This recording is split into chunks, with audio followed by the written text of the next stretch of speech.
자, 오늘은 엠번방 사건에 대해서 약간 다른 시각으로 한번 보려고 해요. 엠번방 사건 기사들 보시잖아요. 네, 그쵸. 그러면 그 댓글 중에서 피해자 탓이다라는 네, 속마음, 네. 피해자한테 그 사건의 발생의 원인을 돌리는 듯한 댓글도 보신 적 있죠? 네, 그쵸. 그리고 주변에서 또 이제 얘기 들을 때, 사석에서 피해자에게서 그 원인을 찾는 주변 사람들도 있죠. 그러니까 특히 이거는 성범죄에서 자주 일어나는 이런 현상이죠. 현상이긴 한데 피해자를 비난하는 거예요. 쉽게 얘기하면 걔가 짧은 옷을 입고 다녀서 아니면 밤늦게 돌아다녀서 그러니까 그런 것 때문에 여성 단체에서는 그 반대의 움직임으로 뭐 옷을 이제 좀 더 마음에 드는 거를 그대로 입겠다. 내 개성을 나타내는 건 너네 보라고 하는 거 아니다. 맞아. 이런 식의 이제 메시지들을 자주 던지죠. 네. 이러한 자세 있잖아요. 피해자가 어느 정도 구실을 주었다. 그거를 피해자 비난이라고 얘기해요. 어떻게 보면? 심리학 연구에서는 그거에 대한 연구가 매우 오랫동안 지속됐어요. 미국에서는 거의 80년대부터 시작해서 지금까지 진행이 되고 있고 그래서 그거를 통해서 나타난 결과가 뭐냐, 피해자 비난을 하면 가해자에 대한 형량이 줄어요. 그리고 피해자에 대한 책임감을 더 높게 지각을 하는 거예요. 이번 엠번방 사건도 마찬가지예요. 엠번방 사건에서 피해를 입은 여성들이 주로 맨 처음에 시작한 계기가 고액 알바라든지 아니면 스폰 알바 아니면 몸캠 이러한 것들로 인해서 유인을 당했잖아요. 근데 물론 그거는 좋지 않은 행동이죠. 그러니까 이걸 제 논문에서는 일탈 행동이라고 얘기를 했어요. 그랬을 때 일탈 행동을 한 피해자에 대해서는 사람들이 훨씬 더 비난을 하는 거예요. 근데 이러한 행동을 했기 때문에 당연히 성폭행을 당해도 된다? 이거는 말이 안 되는 거거든요. 근데 사람들이 왜 이렇게 생각할 수밖에 없냐, 용이하기 때문이에요. 그러니까 피해자를 비난을 해서 이 세상이 꽤나 정당하다는 걸 반대로 반증하려는 거예요. 예를 들면 아무에게나 무작위하게 이런 범죄가 일어난다고 지각을 하면 불안하지. 그러니까 그걸 반대로 적용을 시키는 거야.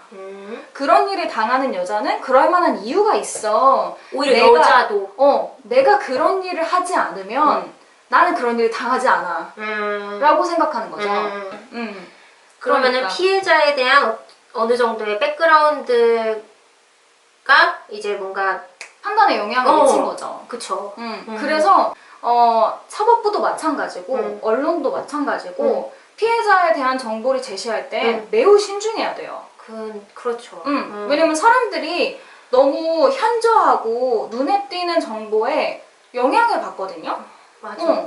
근데 특히 이렇게 엠번방 사건의 경우 피해자들이 돈을 벌기 위해 자신의 어느 정도 신체를 이제 노출한 사진들을 팔려고 했다라는 것 자체가 너무 자극적이고 현저한 정보잖아요. 그럼 당연히 피해자 비난이 일어날 수밖에 없고 더 웃긴 건 피해자 비난이 되게 정당하게 들려요. 정당화할 수 없는 거거든요. 몸캠 했다고 해서 성적인 범죄에 노출돼도 된다? 그런 사회가 정상은 아니에요. 그쵸. 절대 그렇게 생각할 수 없거든요.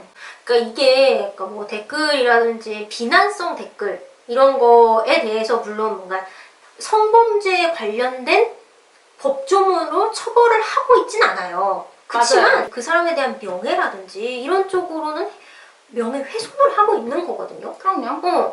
그러니까 이게 처벌을 그렇게 높게 받지 않는다. 지금 법이 미비한 거지. 그 행위가 정당화될 수는 없는 거예요. 그쵸. 사회적으로 봤을 때 진짜 문제가 되는 건 신고율을 낮추기 때문이에요. 내가 성범죄를 당했다는 걸 세상이 알면 날 어떻게 볼까 부터 시작해서 만약에 신고를 했다 쳐. 근데 주변 사람들이 그렇게 봐. 그랬을 때 이 사람은 결국 어떻게 생각하게 되냐, 내가 진짜 잘못했나 보다. 내가 그렇게 행동을 했나 보다 라고 믿게 되거든요. 나를 비난하게 돼요 또. 맞아. 네. 그래서 이런 것들에 대해서 좀 한번 생각을 해봤으면 좋겠어요. 내가 이렇게 잘못 생각하고 있는 건 아닌가? 한번 뭔가 말로 아니면 행동으로라도 하기 전에 한 번 더 생각해보고 피해자 입장도 한번 생각해보고 좀 그런 사회가 돼야 되지 않나라는 그쵸. 생각이 좀 들어요. 그러면 좀 더 정의로운 세상을 위해서 댓글을 남기실 때는 성숙한 자세로 네. 바라봐 주셨으면 좋겠습니다. 그리고 관련해서 의견 있으시면은 또 네. 의견도 많이 받도록 할 테니까 네, 좋은 아이디어도 많이 주세요. 구독과 좋아요, 댓글과 알림 설정